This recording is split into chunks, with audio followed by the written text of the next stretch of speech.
तो स्वागत है आपका विनर्स एकेडमी प्रयागराज में। मैं समीर शुक्ला। आज हम लोग आर्टिकल राइटिंग की बात करेंगे जिसका नाम है the problem of unemployment in India. वैसे ये 10 नंबर का आएगा ही, जिसको 10 नंबर जो है उसमें डिवाइड किया गया है title name, writer name, content का, ग्रामर का, कंक्लूजन का। तो ये भी एक बहुत इंपॉर्टेंट टॉपिक है और आर्टिकल राइटिंग जो होगी वो करंट इश्यूज से रिलेटेड होगी और इस समय का करंट इशू बहुत बड़ा है, प्रॉब्लम ऑफ अनएम्प्लॉयमेंट। आप देख रहे होंगे इलेक्शन है, उस पर भी बहुत बड़ा मुद्दा इसका उठाया जा रहा है या बनाया जा रहा है और ये है भी ऐसा।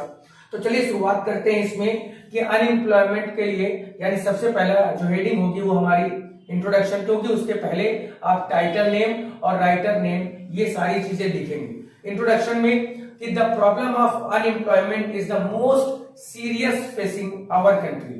यानी जो प्रॉब्लम अनएम्प्लॉयमेंट की है वो बहुत ही सीरियस प्रॉब्लम है हमारे देश की, जो हम लोग उसका सामना कर रहे हैं। अ large number of educated and uneducated people searching for job, और बहुत सारी संख्या में एक एजुकेटेड यानी जो शिक्षित है, अशिक्षित है, एजुकेटेड है, अनएजुकेटेड है, वो सभी बहुत नंबर में वो सब क्या है, एक जॉब के लिए परेशान होते हैं, जॉब ढूंढने के लिए परेशान होते हैं, जॉब मिल नहीं रही है, नौकरी लग नहीं रही है। ये बहुत बड़ी प्रॉब्लम है हमारे देश की नहीं, पूरे विश्व की अनएम्प्लॉयमेंट।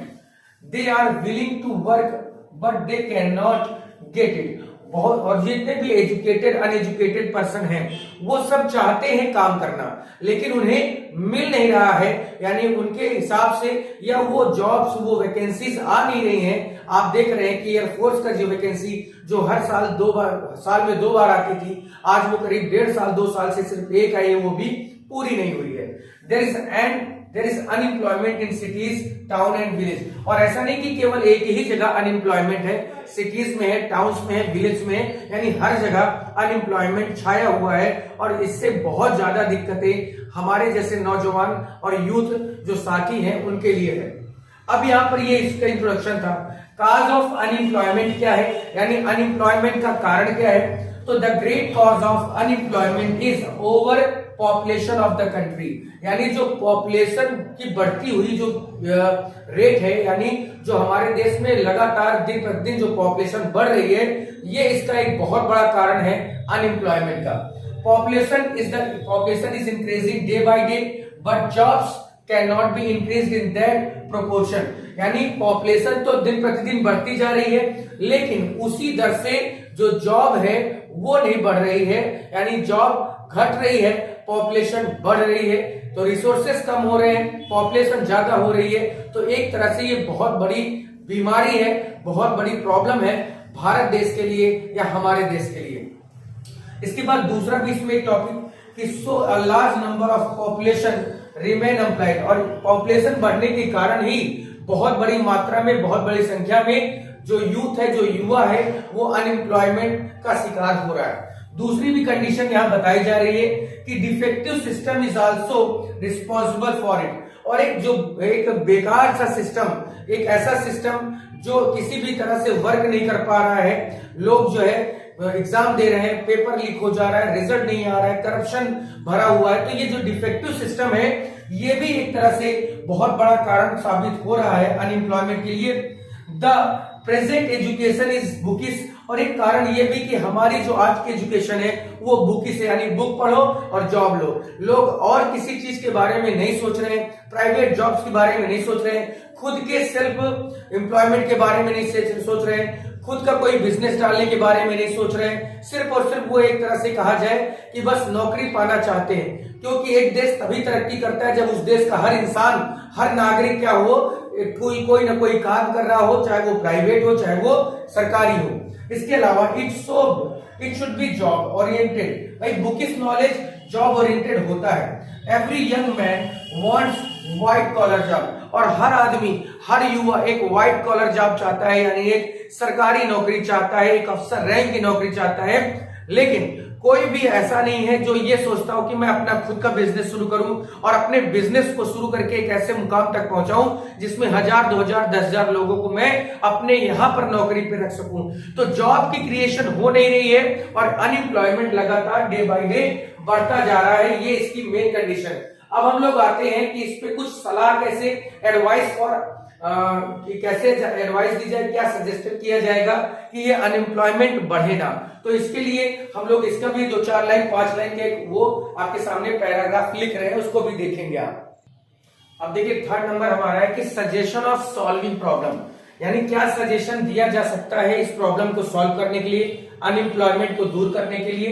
तो there should be a check on rapid growth of population, यानी जो बहुत तेजी से बढ़ती हुई पॉपुलेशन है उसको भी चेक करना है, रोकना है। कैसे रोकना है? The program of family planning should be made more popular in rural areas.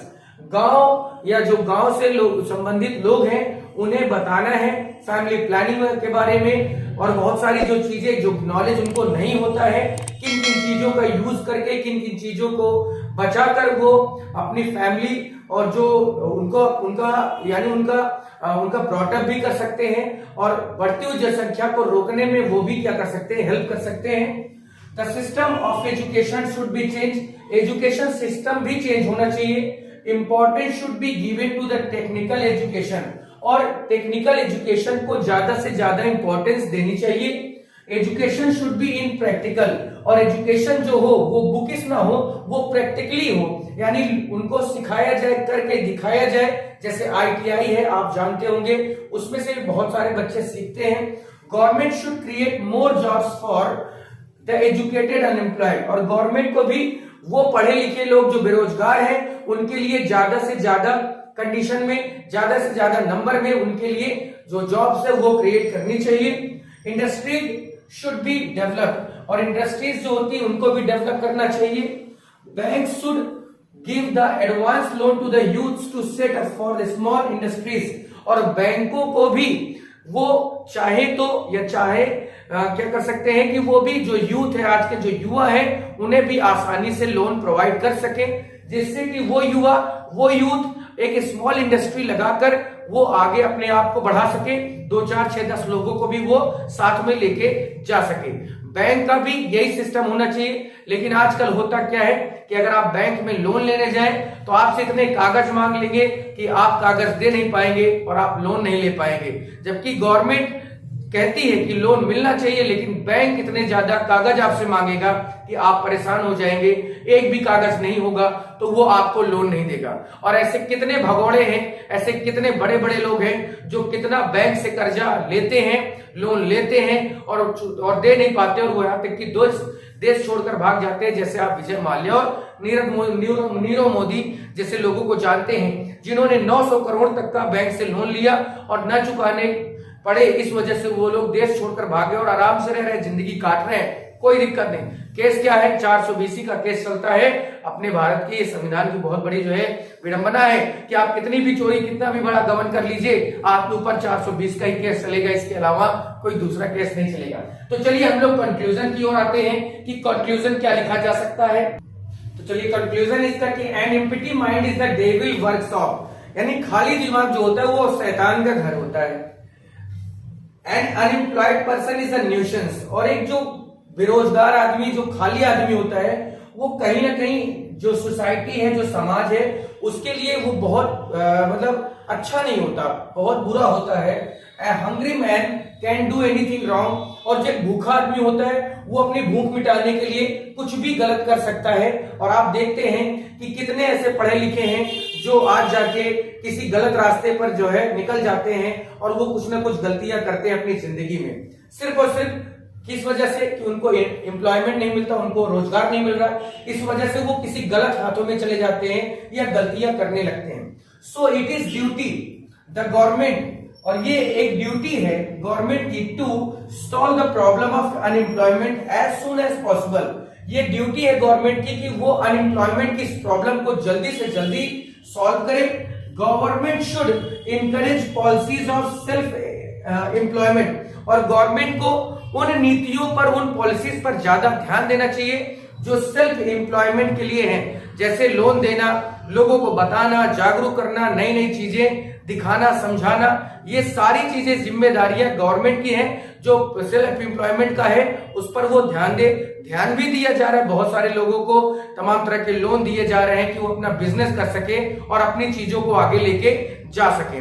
तो I hope and I wish कि आपको समझ में आया होगा। ये आपका एक और टॉपिक हो गया, कल मैं एक टॉपिक और लेके आऊंगा इसी से रिलेटेड, करेंट इश्यूज से related. I hope and I wish कि ये आपको समझ में आया। प्लीज दोस्तों को शेयर जरूर करना। Thank you.